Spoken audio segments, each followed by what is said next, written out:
kaya magpa-plumbing na. Pinaano muna namin yung plumbing bago mag-floor.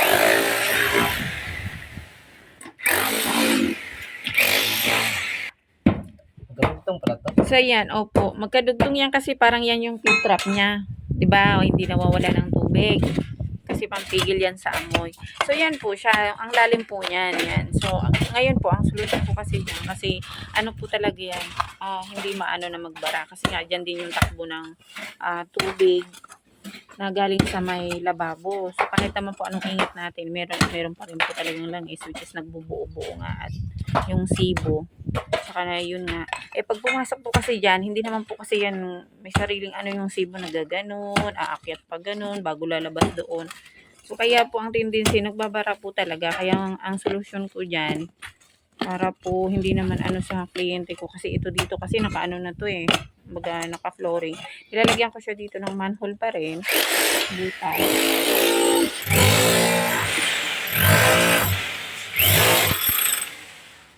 So, ayan, paamoy. Mabaho. Mak, pakita mo. Ayan, yan. Kumbaga kung ano man yung nandyan sa loob, di na talaga maalis yan. Kaya magbabara at magbabara siya. Oh. Diba? Kasi hindi naman po yan yung may isip. Ay, aakyat ako dito. Aakyat. Ay, ayun. Yan na lang. Kasi isang diretso lang po yan. Ang ano po dyan, pag umulan, wash out din. Kung ano man yung tira-tirang ano doon, debris sa paghugas ng yung sa lababo. Wash out din siya doon. So, yan, inanuhan muna namin ang isa. So, ayan, balik tayo sa, ayan, pwede na tayo tumuloy, tapos na si J magingay. Ayan na naman siya magsasak. Ayan, tapos na si J. Saglitan lang natin. Kasi mag-grinder na naman yan siya. So, yun to, sabi ko nga, lalagyan namin ito ng bagong manhole. So, nandito kasi ang ano ng tubig ulan, dito papatak. Tubig galing sa lavatory at saka yung laundry at saka yung floor drain, then yung sa hugasan, sa lababo. Dito lahat papatak. Yan. So, ito lang kasi yung tubo palabas. Pero yung tubo na yan kasi, diretso yan. Ang need mo lang dyan i-check, yung doon ulit sa harap. Kasi may times minsan naputulo siya, hindi nakakonect dun sa drainage. So, ang ginagawa ko dito kasi nga, kadalasan problema kasi talaga to pag hindi mo kinuha yung P-trap niya, which is yun nga, ito nga, yan. Kasi nga, kung ano yung bara niya dyan, hindi yan aakyat dito para ano, lalo na kung sibot, itigas na lang yan siya dyan. So, magbabackflow ngayon. Kung nasan yung mababa, doon yan magbabackflow. It's either doon sa may CR, sa floor drain ng CR, o di kaya sa laundry. Doon yan magbabackflow.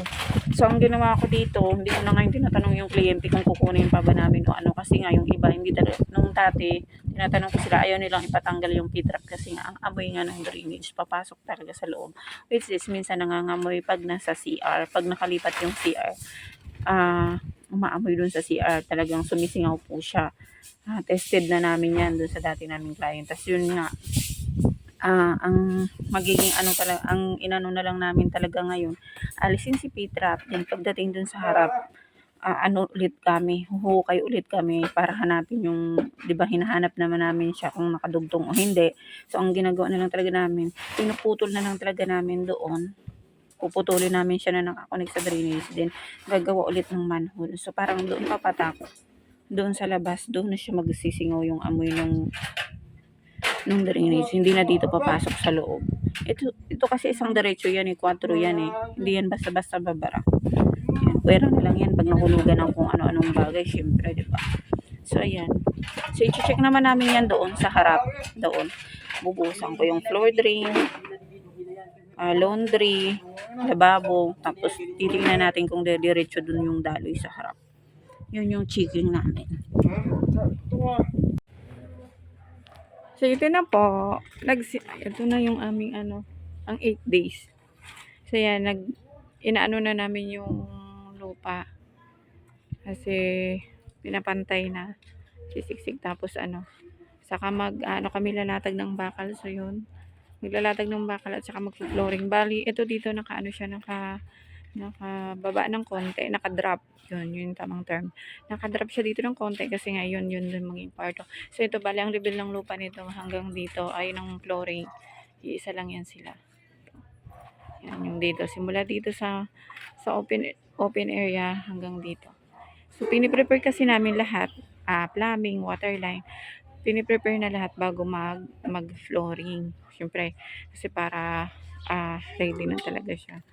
Bakit naman ang ihahabol mo pa? So, mag-ano ka pa. So, dito, mag-ano din kami ng gripo dun sa kanto. Dito sa kanto nito. Ng extended firewall na yan. Mag-ano din kami dyan ng gripo. Then, ito kasi kanina pa lang kasi sila natapos ito, pinormasan pa lang nila kanina. Ay, kanina lang din nila pinormasan to. Tong tatlo na to. Then, kanina lang din nila natapos buhos. Pati yun. So, pati yun kasama. Kasi yun nga yung kahapon na hindi siya natapos. So, bali ito, pinapatuyo kasi saka pa lang kami magtatrases. Pagkabaklas ng purmas, saka kami magtatrases. Pero siguro by Wednesday ngayon, Huwebes, saka magtrases kasi tapusin na lang muna yung flooring kasi nandiyan na eh. Nasimula nang i-prepare, so tapusin na muna yung flooring bago kami mag-traces. So, yun po. So, ito kasi bukas, okay na yan. Pwede na yan baklasin. Kasi tuyo na yan, for sure. Bukas. So, ito kasi, pati sa CR, inaano na din namin. Piniprepare. Alang, babalik ka lang. Yes. Magkano babalikin mo lang? 5,000. Ito dito sa sa kusina. So, ayan. Hindi talaga tres siya na. Tinusok mo dun, Mac? Hindi. Yung tres na yon. Ikaw nagtusok, no?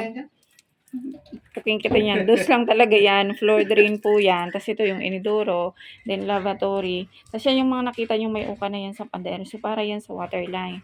Kasi dito natin kukunin yung connection. So dyan, connection pag ganyan, pagapang. Ganun. Hanggang dito na yan ang pagapang. Dito sa may lababo. So, ayan sa may lababo, ang ginamit ko dyan is tres. Tres yung pababa, bago dos lang ito.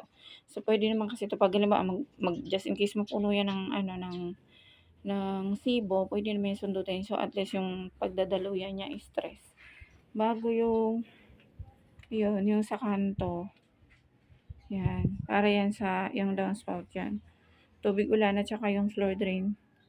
Then, tama ba, ma'am?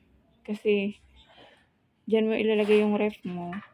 So, maglalagay din ako ng gripo. Ay, ref.